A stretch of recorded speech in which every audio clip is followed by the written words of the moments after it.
Super cup super ആകുമോ? ISL-ലും Durand കപ്പും super കപ്പും എല്ലാം തുടങ്ങുന്ന മുമ്പ് ഫാൻസിന്റെ എക്സ്പെക്ടേഷൻ എപ്പോഴും കൂടുതൽ തന്നെയാണ്. എന്നാൽ ഫാൻസിന്റെ എക്സ്പെക്ടേഷൻ കീപ്പ് ചെയ്യാൻ ഒരിക്കലും നമ്മളെ കൊണ്ട് സാധിച്ചിട്ടുമില്ല.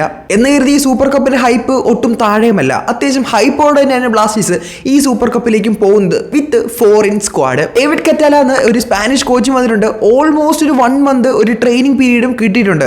സോ പ്ലേയേഴ്സിനെ അറിയത്തില്ല, പ്ലേയേഴ്സുമായിട്ട് എൻഗേജ് ചെയ്യുന്ന ഒരു എക്സ്ക്യൂസ് നമുക്ക് പറയാൻ സാധിക്കില്ല. നമുക്കറിയാം ബ്ലാസ്റ്റേഴ്സ് എന്ന ടീമിനെ സംബന്ധിച്ച് ബ്ലാസ്റ്റേഴ്സ് ഇതുവരെ ഒരു നോക്കൌട്ട് മത്സരം പോലും സൂപ്പർ കപ്പിൽ ജയിച്ചിട്ടില്ല.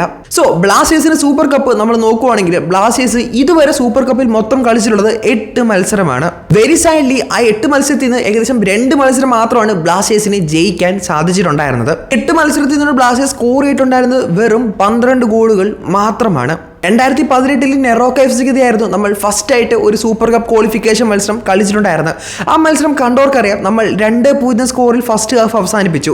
നമ്മളെല്ലാവരും ജയിച്ചെന്ന് ഉറപ്പിച്ചു. സെക്കൻഡ് ഹാഫിലായിട്ട് 3-2 സ്കോറിൽ നമ്മൾ ആ മത്സരം തോറ്റ് പോയിട്ടുണ്ടായിരുന്നു. ആൻഡ് ഓക്കെ, അറിയത്തില്ലാത്തവർക്ക് വേണ്ടിയാണ് ഞാൻ പെക്കുസന്റെ മത്സരം കണ്ടതിൽ ഏറ്റവും ബെസ്റ്റ് ഓഫ് പെക്കുസൻ കണ്ടിട്ടുണ്ടായിരുന്ന ആ ഒരു മത്സരത്തിലായിരുന്നു. അതിന് തൊട്ടടുത്ത വർഷം നമ്മൾ ഇന്ത്യൻ ആരോസിനെതിരെ 2-0 സ്കോറിൽ തോറ്റു പോയിട്ടുണ്ടായിരുന്നു. പിന്നെ നടന്നതൊക്കെ നിങ്ങൾക്കറിയാം, കാരണം അതിനുശേഷം നമുക്കറിയാം സൂപ്പർ കപ്പ് ഒന്ന് നിന്ന് പോയിട്ടുണ്ടായിരുന്നു. അതിനുശേഷം റീസ്റ്റാർട്ട് ചെയ്ത സമയത്ത് നമ്മൾ പഞ്ചാബിനെതിരെ ജയിക്കുന്നു, ഷിലോങ്ങിനെതിരെ ജയിക്കുന്നു. ആ 2 വിജയം ഉള്ളായിരുന്നു കേട്ടോ. സോ അതിനുശേഷം ജംഷഡ്പൂർ FC-ക്കെതിരെ തോറ്റു, നോർത്ത് ഈസ്റ്റ് യുണൈറ്റഡ് FC-ക്കെതിരെ തോറ്റു, ശ്രീനിധിക്കെതിരെ തോറ്റു, BFC-ക്കെതിരെ 1-1. അങ്ങനെയാണ് നമ്മുടെ ബാക്കി സൂപ്പർ കപ്പ് മത്സരങ്ങളൊക്കെ പോയിക്കൊണ്ടിരിക്കുന്നത്. അതിനുമ്പൊരു കാര്യം പറഞ്ഞിട്ട് നമ്മുടെ ചാനൽ 100K എന്നൊരു വലിയ ഫാമിലിക്ക് എത്തിയിട്ടുണ്ടായിരുന്നു. സോ ഇനി 200K പോകണമെങ്കിലും നിങ്ങളുടെ സപ്പോർട്ട് വേണം. സോ വീഡിയോ ഇഷ്ടപ്പെട്ടാൽ മാത്രം ഒന്ന് സബ്സ്ക്രൈബ് ചെയ്യാം. നമുക്ക് തുടർന്നേക്കാം. നമ്മൾ ഈ സൂപ്പർ കപ്പിൽ നേടിയിട്ടുള്ള 12 ഗോളിൽ നിന്ന് 8 അടിച്ചിട്ടുണ്ടായിരുന്നത് ഫോറിൻ പ്ലേയേഴ്സ് ആയിരുന്നു. ബാക്കി 4 ഗോളുകൾ മാത്രമാണ് ഇന്ത്യൻ പ്ലേയേഴ്സ് സ്കോർ ചെയ്തിട്ടുള്ളത്. എന്ന് വെച്ചാൽ ഓൾമോസ്റ്റ് 66% ഗോൾസും അടിച്ചിട്ടുള്ളത് നമ്മുടെ ഫോറിൻ പ്ലേയേഴ്സ് ആണ്. ഈ ഒരു നെഗറ്റീവ് പോയിന്റ് നമ്മൾ എപ്പോഴും കേരള ബ്ലാസ്റ്റേഴ്സിന്റെ സൈഡിൽ നിന്ന് കാണുന്നതാണ്, ഇന്ത്യൻ ഗോൾ സ്കോറേഴ്സ് ഇല്ലാത്ത. ഇതിനി സൂപ്പർ കപ്പിന്റെ കാര്യം മാത്രമല്ല, നമ്മൾ ISL നോക്കിയാലും ഏകദേശം ഇങ്ങനെ തന്നെയാണ്. 33 ഗോളുകളാണ് ബ്ലാസ്റ്റേഴ്സിന് മൊത്തം ഉള്ളത്. സോ അതിൽ തന്നെ നമ്മൾ നോക്കുവാണെങ്കിൽ ഫോറിനേഴ്സ് 27 ഗോളും സ്കോർ ചെയ്തിട്ടുണ്ടായിരുന്നു. ഇന്ത്യൻ പ്ലേയേഴ്സ് വെറും 5 ഗോളുകൾ മാത്രമേ സ്കോർ ചെയ്തിട്ടുള്ളായിരുന്നു. നിങ്ങൾ നോക്കുക, വെറും 5 ഗോളുകൾ മാത്രം. 27-5 32 അല്ലേ 33 അല്ലല്ലോ എന്നല്ല നിങ്ങളിപ്പോൾ ആലോചിക്കുന്നത്. സോ ഒരെണ്ണം നമുക്ക് സെൽഫ് ഗോൾ കിട്ടിയിട്ടുണ്ടായിരുന്നു, മറ്റേ ഭാസ്കർ റോയുടെ കൈ കൊണ്ട് മുഹമ്മദിനെതിരെ നമുക്ക് കിട്ടിയിട്ടുണ്ടായിരുന്നു. സോ പറഞ്ഞു വന്നിത്രേ ഉള്ളൂ, ഓൾമോസ്റ്റ് 84% ഗോൾ കോൺട്രിബ്യൂഷൻ നമ്മുടെ ഫോറിൻ പ്ലേയേഴ്സിന്റെ കയ്യിൽ നിന്നായിരുന്നു വന്നിട്ടുണ്ടായിരുന്നത്. സോ ഈ ഒരു കണക്ക് കഴിഞ്ഞ വർഷവും അതിന് മുമ്പത്തെ വർഷവും ഈ വർഷം എല്ലാം തന്നെ നമ്മൾ ബാധിച്ചിട്ടുമുണ്ട്. ഇനി സൂപ്പർ കപ്പിലേക്ക് പോകുമ്പോഴും ഉറപ്പായിട്ടും അത് നമ്മളെ ബാധിക്കുന്ന കാര്യത്തിൽ യാതൊരു സംശയവും എനിക്കില്ല. കാരണം സ്ക്വാഡിന് വലിയ മാറ്റമൊന്നും വന്നിട്ടില്ലല്ലോ. ഇനി നമുക്ക് സ്ക്വാഡിന്റെ തന്നെ പോസിറ്റീവ്സ് ആൻഡ് നെഗറ്റീവ് വശങ്ങൾ ഒന്ന് നോക്കിക്കളയാം. സോ നമുക്ക് ആദ്യം തന്നെ പോസിറ്റീവ് പറഞ്ഞു തുടങ്ങാം. സോ പോസിറ്റീവ് ഒന്നെന്ന് വെച്ചാൽ നമുക്ക് 6 ഫോറിൻ പ്ലേയേഴ്സിനും സ്റ്റാർട്ടിൽ നമ്മൾ ഇറക്കാൻ സാധിക്കുമെന്നുള്ളതാണ്. നമുക്കറിയാം ISL 4 ഫോറിൻ പ്ലേയേഴ്സിനെ ഇറക്കാൻ പറ്റുള്ളൂ ഒരേ സമയം സ്റ്റാർട്ടിൽ ലെവലിൽ.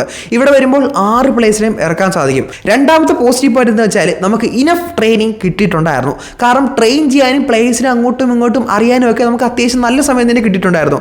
ഓൾമോസ്റ്റ് അവിടെ ISL-ന്റെ നോക്കൌട്ട് മത്സരങ്ങളും സെമിഫൈനലൊക്കെ നടക്കുമ്പോൾ തന്നെ നമ്മൾ ട്രെയിനിങ് തുടങ്ങിയിട്ടുണ്ട്. സോ ഇപ്പോൾ ISL-ലും കഴിഞ്ഞ് ഓൾമോസ്റ്റ് 1 വീക്ക് ആകാറായി.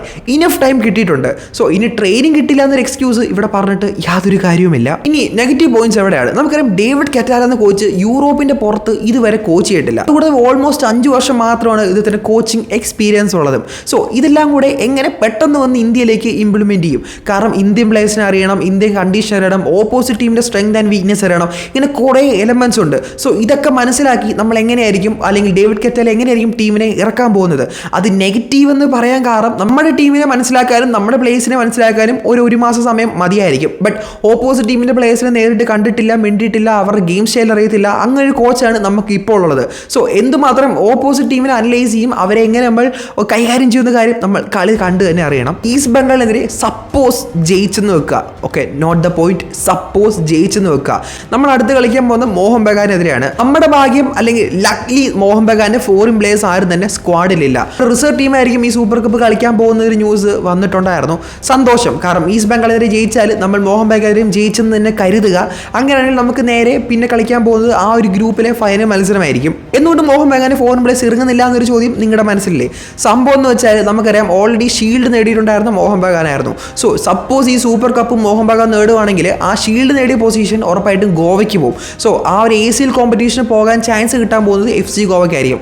അങ്ങനെ ഒരു സംഭവം മാറ്റി വെക്കാൻ വേണ്ടിയായിരിക്കും ഈ റിസർവ് ടീമിനെ മോഹൻ ബഗാൻ ഇറക്കുന്നത്. നമ്മുടെ ഗ്രൂപ്പിൽ തന്നെ അടുത്തായിട്ട് കളിക്കാൻ പോകുന്നത് നമ്മുടെ ഗോവയും ഗോകുലവും തമ്മിലാണ്. സോ അതിൽ തന്നെ കൂടുതൽ ചാൻസും എനിക്ക് തോന്നുന്നു ഗോവയ്ക്ക് തന്നെ ആയിരിക്കും. സോ ആ ഒരു മത്സരത്തിൽ നമുക്ക് ഗോവയെ ഒരു വിന്നേഴ്സായിട്ട് പ്രഡിക്റ്റ് ചെയ്യാം. അതിന് താഴെ വരാൻ പോകുന്നത് നമ്മുടെ ഒഡീഷ FCയും പഞ്ചാബുമാണ്. സോ അതിനും എനിക്ക് തോന്നുന്നു വിൻ പ്രോബിലിറ്റി കൂടുതൽ ചാൻസ് ഒഡീഷയ്ക്കാണ്. സോ ഗോവ വേഴ്സസ് ഒഡീഷ ഈ രണ്ടിൽ ആര് ജയിക്കുന്നോ അവരുമായിട്ടായിരിക്കും നമ്മൾ കളിക്കാൻ പോകുന്നത്. ഇതെല്ലാം നമ്മൾ ജയിച്ചാൽ മാത്രമാണ്.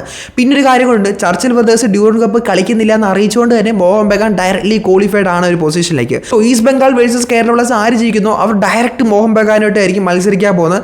ബിക്കോസ് ചർച്ചിൽ ബ്രദേഴ്സ് അവിടെ ഇല്ലാത്തതുകൊണ്ട് തന്നെ. ഇനിവേ നമ്മളെ സംബന്ധിച്ച് ഭയങ്കര ഇമ്പോർട്ടൻറ്റ് ടൂർണമെന്റ് ആണ്. കോച്ചിന്റെ സിഗ്നേച്ചർ അതിൽ ഞാൻ ഇവിടെ വന്നിട്ടുണ്ട് എന്നൊരു തെളിയിക്കേണ്ട ഒരു ആവശ്യം ഡേവിഡ് കറ്റാലയ്ക്കുമുണ്ട്. ഞങ്ങൾ ചെയ്ത തീരുമാനങ്ങളൊന്നും തെറ്റിയിട്ടില്ല, ഞങ്ങളൊരു പോസിറ്റീവ് കാലാണ് മുമ്പോട്ട് വെച്ചിട്ടുള്ളതെന്ന് തെളിയിക്കാൻ വേണ്ടി നമ്മുടെ ചാറ്റർജിക്കും അതുപോലെ നമ്മുടെ കരോൾസ് ഗിൻഗിസിനും എല്ലാത്തിനും ഒരു ഉത്തരവാദിത്വം കൂടെ ഉണ്ട്.